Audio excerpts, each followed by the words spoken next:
राधे। एक बार की बात है, नारद जी सोचते हैं बहुत दिन हो गए भगवान श्री कृष्ण से मिलने नहीं गए, क्यों ना आज मिलकर के आया जाए। और भगवान श्री कृष्ण से मिलने जाते हैं। अब आप सभी को तो पता है भगवान श्री कृष्ण की 1108 रानियां और 8 पतरानियां हैं, तो कितने कमरे होंगे ना। अब नारद जी जाते हैं और जिस कमरे में जाए उस कमरे में रानियों के साथ भगवान, पहले में जाए तो भगवान, दूसरे में जाए तो भगवान। अब नारद जी को चक्कर आने लगे। सोचते हैं कि अगर किसी मनुष्य की एक पत्नी भी हो तो उसके 1108 टुकड़े कर दे, और इनकी तो 1108 पत्नियां और 8 अलग से हैं, इनमें विवाद नहीं होता होगा। वो सोचते हैं विवाद तो इनमें भी होना चाहिए। फिर एक पारिजात का पुष्प रुक्मणी जी को दे देते हैं और सत्यभामा जी के पास जाकर के बोलते हैं कि अरे भगवान श्री कृष्ण तो रुक्मणी जी से अधिक प्रेम करते हैं। सत्यभामा जी बोली, अरे नहीं नहीं, वो हमसे अधिक प्रेम करते हैं। कहीं पे भी जाते हैं गरुड़ पे सवार होने से पहले हमें बिठाते हैं, हमें हमेशा साथ लेके जाते हैं। हमारे बिना तो उनका कोई कार्य ही नहीं होता। हम उन्हें सबसे अधिक प्रिय है। तब नारद जी बोलते हैं, अच्छा आप उन्हें सबसे अधिक प्रिय हैं, तो उन्होंने रुक्मणी जी को ही पारिजात का पुष्प क्यों दिया, जबकि नारद जी ने स्वयं रुक्मणी जी को पारिजात का पुष्प दिया था। अब सत्यभामा जैसे ये सुनती है तो फूल जाती है। अरे रुक्मणी को तो पारिजात का पुष्प दिया, अब तो मुझे पूरा वृक्ष चाहिए। वहां नारद जी विष्णु जी के पास जाते हैं, कृष्ण जी के पास जाते हैं और कहते हैं कि सत्यभामा फूल गई। अब कृष्ण जी सत्यभामा के पास जाते हैं और पूछते हैं क्या हुआ। तो सत्यभामा बोलती है कि आपने रुक्मणी को पारिजात का पुष्प दिया, अब हमें वृक्ष चाहिए।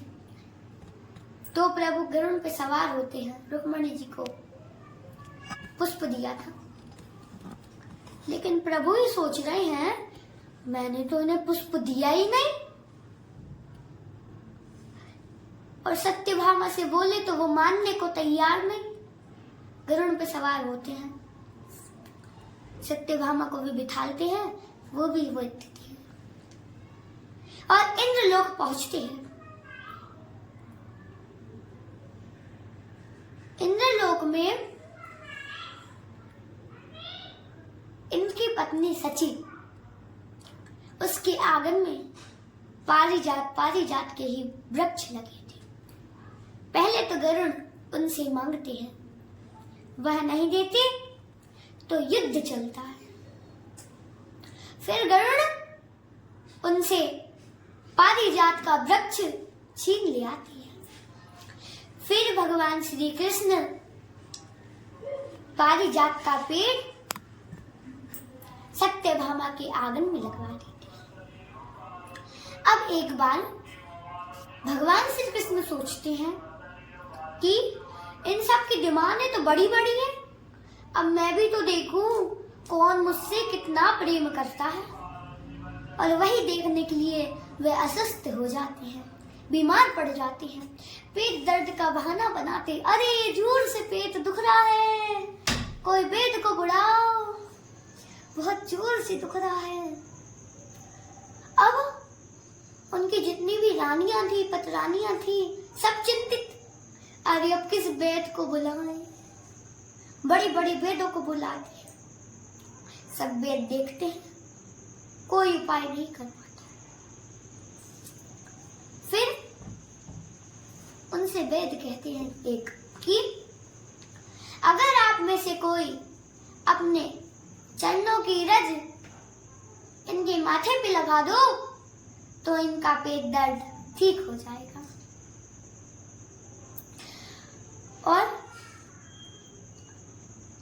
ये सब सुन लेती है और सोचती है आखिर कौन पाप का भागीदार बनेगा, किसे नरक जाना है।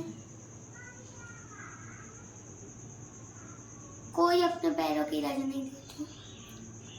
फिर भगवान श्री कृष्ण राधा जी के पास भेजते हैं और जैसे ही गोपियों को राधा जी को पता चलता है, अक्रूर जी की बात सुनकर सारी रानियां सोचती हैं आखिर कौन अपने पैर की रज दे, कौन भगवान को खिलाए, किसको पाप का भागीदार बनना है, आखिर किसे नरक जाना है।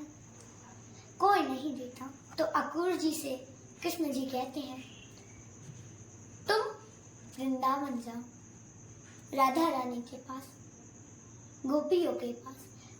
अक्रूर जी आते हैं, राधा रानी और गोपियों को बताते हैं कि भगवान श्री कृष्ण का पेट दुख रहा है, बहुत दर्द हो रहा है, किसी को अपने चरणों की रज उन्हें खिलानी होगी। तो सब मट्टी में अपने पाँव कर करके एक वस्त्र बिछाकर उसमें अपने पैर झटकारती हैं और सब आंखों में अश्रु लिए पैर उसमें झड़ा रही हैं और झोली भर के अक्रूर जी को रेत दे देती है और कहती है कि ये ले जाओ। तो अक्रूर जी कहते हैं कि तुम्हें डर नहीं लगता, अगर तुम नरक चली गई तो सारे गोपी और राधा जी कहने लगते हैं कि हम एक बार नहीं 100 बार नरक चल जाए पर हमारे कान्हा को पेट का दर्द नहीं देख सकते, उसकी तकलीफ हम नहीं देख सकते।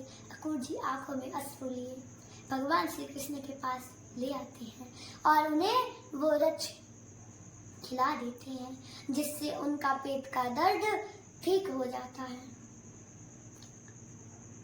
अब भगवान श्री कृष्ण अपनी सारी रानियों से कहते हैं कि तुम डिमांडें तो बड़ी बड़ी करती हो